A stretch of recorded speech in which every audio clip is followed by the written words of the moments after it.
Good afternoon. Thanks to all of you for coming out on a rainy Wednesday afternoon. I am really excited for today's panel discussion, and I wanted to set the stage a little bit because I think for many of you who have been at UC San Diego for a long time, you may not realize what a special event this is. We have three great panelists today. We have Al Pisano, who is our new Dean of Engineering, Jordan Crandall, who is the Chair of Visual Arts, and Cristina Della Coletta, who is our brand new Dean of Arts and Humanities. And everywhere that I go and visit, people talk about the importance of interdisciplinary collaboration and how it's a university that does that sort of thing. And usually the reality doesn't quite measure up to the hype. And what's been amazing about our nascent design lab here at UC San Diego is that we've had people from all across the university, from health sciences, from theater, from engineering, from visual arts, all around the university, helping out, participating, being excited, cheering us on, doing all sorts of stuff. And so that's very, very, very rare. And when I emailed our panelists today saying it would be neat if you could come and talk about your ideas for the future of making, there was an immediate and enthusiastic response.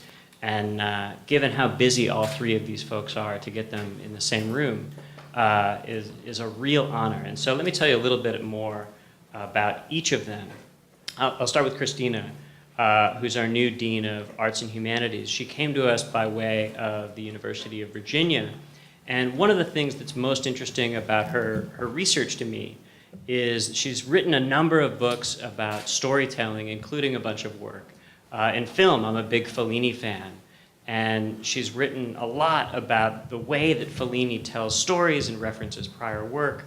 And I think that for all of those of us who are interested in design, thinking about storytelling, we could learn a tremendous amount from film. And so Christina's background is, I think, really wonderful there. Jordan, in addition to his role as the chair of visual arts, has done a lot of work in art and technology, looking at the intersection of performance and art and political theater. A lot of you know the Cal IT2 gallery exhibitions that he has curated. He was founding editor of the online journal Version, and his current project is called Unmanned.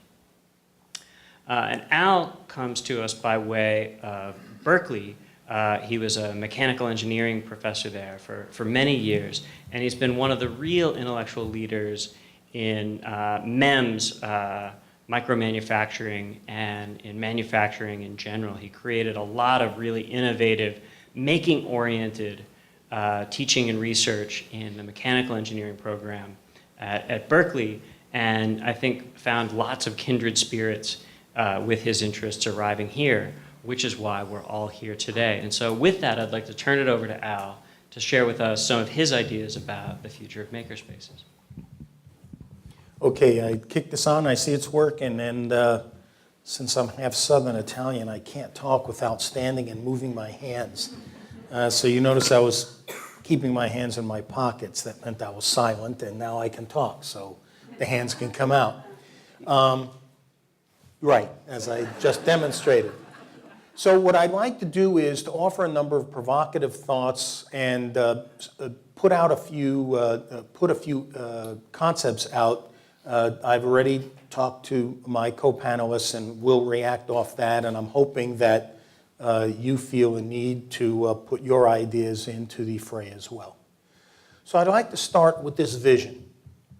So imagine a world in which every student in the university has zero fear, zero reticence, zero discomfort with prototyping anything.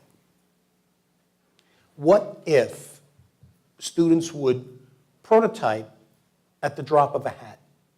The same way that computing reached out to everyone when spreadsheets were automated, right? Excel, MATLAB, and all that.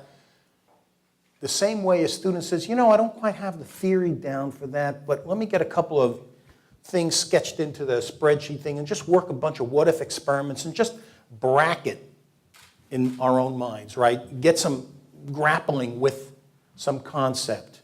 And then, when you're in class and you pick up a little bit of theory, you say, that's what that's for, and I already have a gut feel for what it is because I've practiced with it in some way. So I think that's what this, at least from my view, that's what this makerspace is about.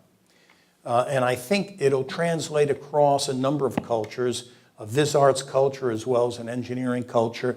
I think it's time that we had a university in which all the students, and of course it's going to be a while before we can use all as to every single one, but the point is, imagine a future in which students would say, I'm sort of curious about this.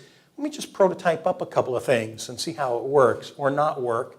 Okay, I got a gut feel for this, and now I know where to go to learn more. Or, hey, it breaks this way, or it doesn't function in such and such an expected way, and now I can start that intrinsic, natural curiosity detective process that professional researchers know how to harness and focus, but students are still practicing about harnessing and focusing.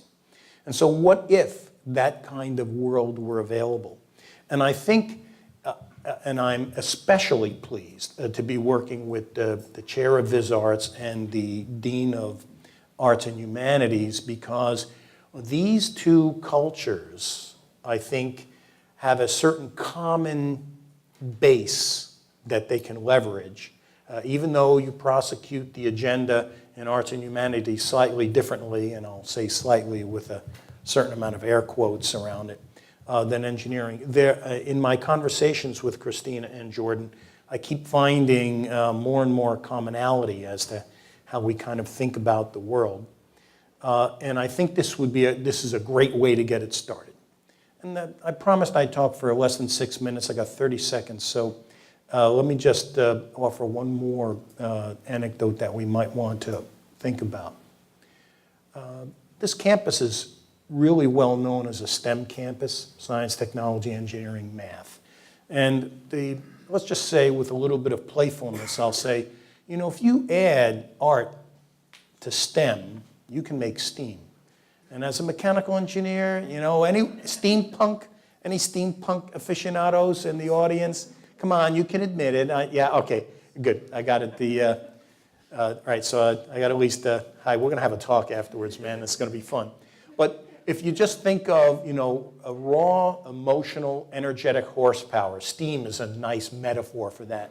So imagine that we can take STEM, add art, make it STEAM, and do something truly powerful on this campus. I kind of get extremely excited at that thought, and I'll let my colleagues react off some of my opening comments, and hopefully you'll react to them as well. Okay, thanks. So I think Not yet. All right, so I think they're a nice audience because they actually applauded my ability to sit down in a chair without falling over. Okay, it's good to be among friends. Thank you.